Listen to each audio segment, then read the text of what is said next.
Mary Sue Ribardo was a teacher and principal at St. Joseph's School from 1967 to 1981. She was born in Belton, Texas, and raised as a member of the Church of Christ. She married a Catholic, though, her husband, Charles Ribardo, at St. Anthony's Church in Bryan in 1964. And then, after more than a decade at St. Joseph's School, she became a Catholic herself and a member of St. Joseph Church in 1978. Mary Sue finished her teaching career at Bryan High School in 2001, and here she is, Mary Sue Ribardo.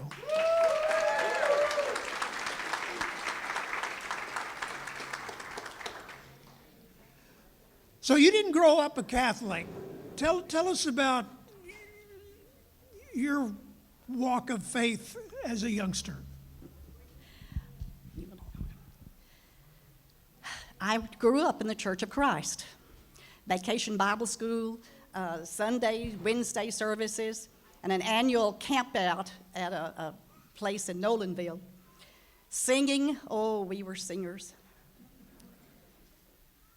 I go to college. Now, I had asked God, why am I a woman? I ought to be a man because I want to be a Church of Christ minister. Well, I'm a woman. I'll be a Church of Christ minister's wife. I'm going to marry a Church of Christ minister. I go to college. My roommate and I meet roommates. We have some dates. And she says, Mary Sue, you know he's Catholic. He can't be. He can't be. I have to tell you, as a child growing up, we Protestants were told, now it's different from now and the Baptists working together, because the Church of Christ and Baptists back then, we were told in a religious war that the Catholics would aggressively try to kill us. I was afraid of Catholics. I was not afraid of Charlie or his family. So we married. But we married outside the altar. You know, at church, you've got you old people know what I'm talking about. Younger ones don't. So I was not Catholic. Yes, it was different from my family. So many of my family had never been in a Catholic church. My parents and all. Now, they loved Charlie, but they were concerned about being Catholic because they all thought we were going to get killed, you know. It was pretty scary. And we lived in Houston. I finished up the University of Houston, and he had a job, and then he got a chance to move here to Bryan. And so we came, and we had our first little baby boy. When he was 7 months old, I thought, I got to get back to teaching. I'm missing teaching. I taught a year in Houston. So I went to the public school, and they said, oh, we can't hire you. Your baby has to be a year old. He wasn't. But then my sister-in-law, Charlie's oldest sister, said, Mary Sue, they need you at the Catholic school. I thought, oh, the Catholics again. What is the school like, you know? So I called and made an appointment. Now, just to clarify, when you were in Houston, you and Charlie went to different churches on Sunday, and that was hard on you, right? Yes, I cried. He worried, too. We worried.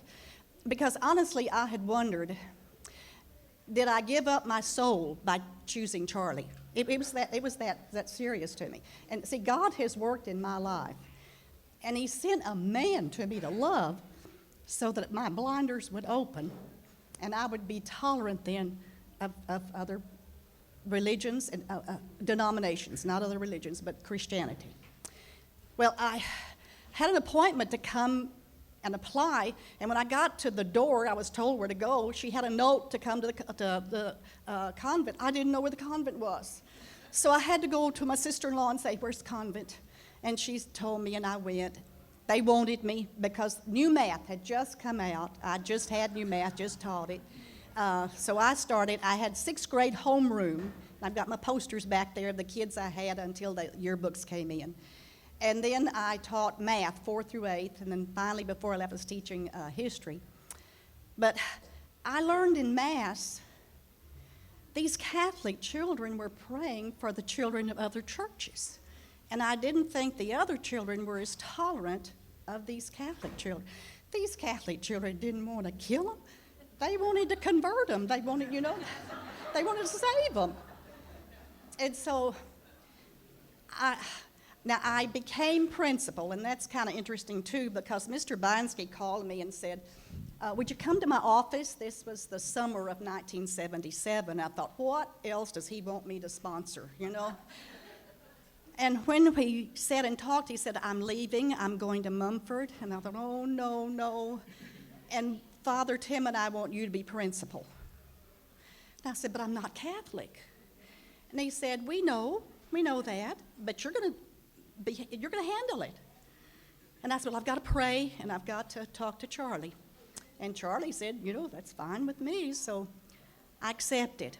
Now, it was really something to go every month to Austin that year and not be a Catholic principal. They didn't know what to do with me either. But I was learning. And Father Driscoll, I became principal that summer, and Father Tim died in September. And that was tough, because Father Matu said, let me handle the church and you handle the school.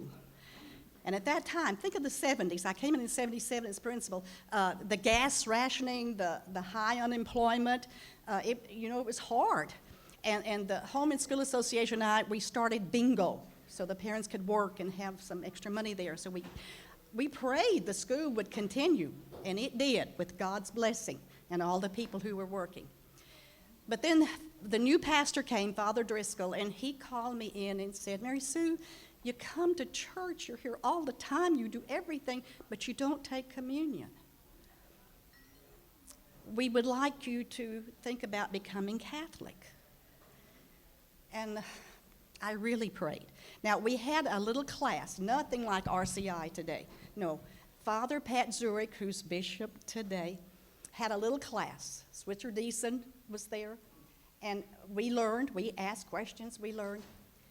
And I did ask, and Father Driscoll answered, I said, what do I have to do to be Catholic? And he said, believe in the Apostles' Creed. I said, well, I can do that. But I said, I don't want to be a stumbling block to anybody. He said, no, you won't be. And so with the class and with prayers, I became Catholic. And I'm still learning today. I don't know all that you all know. You cradle Catholics have it way beyond me. But God has been important to me all my life. And I'm so blessed to be right here, right now. 45 years later, let's have a nice round of applause for Mary Sue Ribardo.